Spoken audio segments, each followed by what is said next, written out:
السلام عليكم ورحمة الله وبركاته. من هذا المكان العظيم يا جماعة، هنا 10,000 صحابي من أصحاب النبي عليه الصلاة والسلام مدفونين. هنا أكتر مكان فيه جنسيات في العالم مدفونة.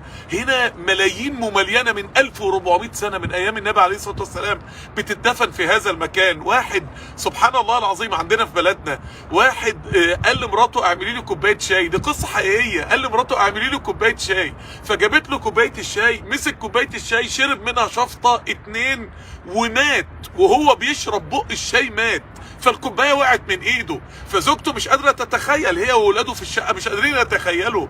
فمراته سبحان الله العظيم بتقول له ايه يا راجل، انت حتى كوبايه الشاي مش عارف تمسكها، توقع كوبايه الشاي على الارض والعيال بيضحكوا على ابوهم ومراته مش قادره تتخيل انت ازاي تعمل كده، وكمان ببرود ومش همك ولا حتى بتقول انا اسف.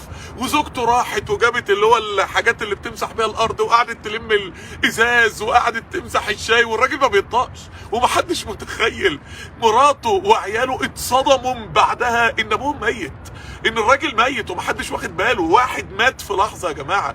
الموت بيجي في لحظه. انا واقف الوقت على قبر هنا، واحد بيدفن في البقيع، ابنه ماشي يعني انا قاعد ابص، يعني ده واحد سايب كبده تحت التراب، سايب قلبه تحت التراب. هنا انت بتعرف اسم الله القهار. كم واحد هنا مات فجاه، كم واحد هنا كان دخلته هنا مفاجاه. واحد جاي يعمل عمره، واحد جاي يعمل حج، واحد جاي يحج من دولة تانية في العالم اتدفن هنا. يعني واحد بيودع ابوه هنا. هو دلوقتي الولد مش عارف اصلا ابوه في انهي قبر. تخيلوا يا جماعة، هنا ملايين مدفونين في المكان اللي احنا فيه ده. انت في يوم من الايام هتبقى واحد زي ده. هو شايف القبر ده اهو، والقبر ده اهو، والقبر ده اهو. انا يعني سبحان الله العظيم، الواحد قاعد يبص لمنظر القبور.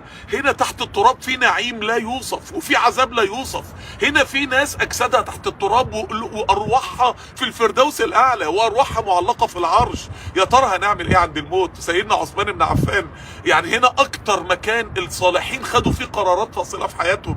سيدنا عثمان بن عفان كان يبكي هنا ويقول ان امرا هذا اخره.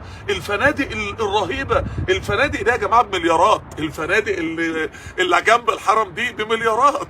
تخيلوا بقى، هنا اللي مدفون ده صاحب الفندق ده اهو، واللي مدفون ده واحدة في غاية الجمال، ملك الجمال، واللي مدفون ده اهو واحد غلبان فقير جدا، واللي مدفون هنا هو ممكن يكون امير من الامراء، واللي مدفون هنا هو هنا الكل هيبقى تحت التراب، وانت هتبقى تحت التراب، وانت هتبقى تحت التراب في يوم من الايام. موت الفجأة كتير قوي. ده كان لسه معانا امبارح، ده كان لسه بيشرب معانا قهوة بالليل، ده كان لسه متصل بيا وقال لي هيقابلني بكرة، ده كان ده خلاص عليه العوض. ان الميت اذا وضع في قبره فانه يسمع، اخر حاجة هيسمعها في الدنيا في حياته، فانه يسمع قرعا عليهم اذا ولوا مدبرين. فوق يا جماعة، فوقوا. احنا هنفوق امتى يا جماعه؟ هنفوق امتى على حقيقه الموت؟ هنستعد امتى لنزله تحت التراب دي؟ دي اكتر لحظه مرعبه في حياتك كلها، وانت نازل تحت التراب والملائكه بتقول لك ارايتك هذا الرجل، المسجد النبوي اهي والقبه الخضراء اهي ورانا، هذا الرجل اللي اسمه محمد ماذا تقول فيه؟ انت مصدق ولا مش مصدق؟ ساعتها هتقول ايه؟ عندك يقين ولا ما عندكش يقين؟ هيقولوا لك على اليقين عشت وعليه مت، ولا هيقولوا لك على الشك عشت وعليه مت؟ لا دريت ولا تليت. انت ما كنتش داري بحاجه. عارفين شاب قاعد يلعب ويتفسح في الجامعه وبعد كده راح يتقدم لبنت واحد راجل اعمال، فبيقول له يا ابني عندك شقه؟ لا. يا ابني عندك شغل؟ لا. يا ابني انت ما انتش داري بحاجه. الملائكه بتقول للناس من المسلمين كده تحت التراب، هو انت كنت داري بحاجه؟ انت عشت شاكك، ما اشتغلتش على قلبك وما اشتغلتش على يقينك. عايزين نشتغل على قلوبنا يا جماعه، عايزين نشتغل على اعمالنا الصالحه، عايزين نجتهد في عباده الله سبحانه وتعالى. احنا جايين الدنيا دي في لحظه بنسيبها، وفي لحظه مش هنبقى من اهلها. هنشتغل ولا مش هنشتغل؟ اذا مات ابن ادم انقطع عنه عمله الا من 3: ولد صالح، علم ينتفع به، صدقه جاريه، اعمال صالحه. عايزين نشتغل. اللهم اعنا على ذكرك وشكرك وحسن عبادتك.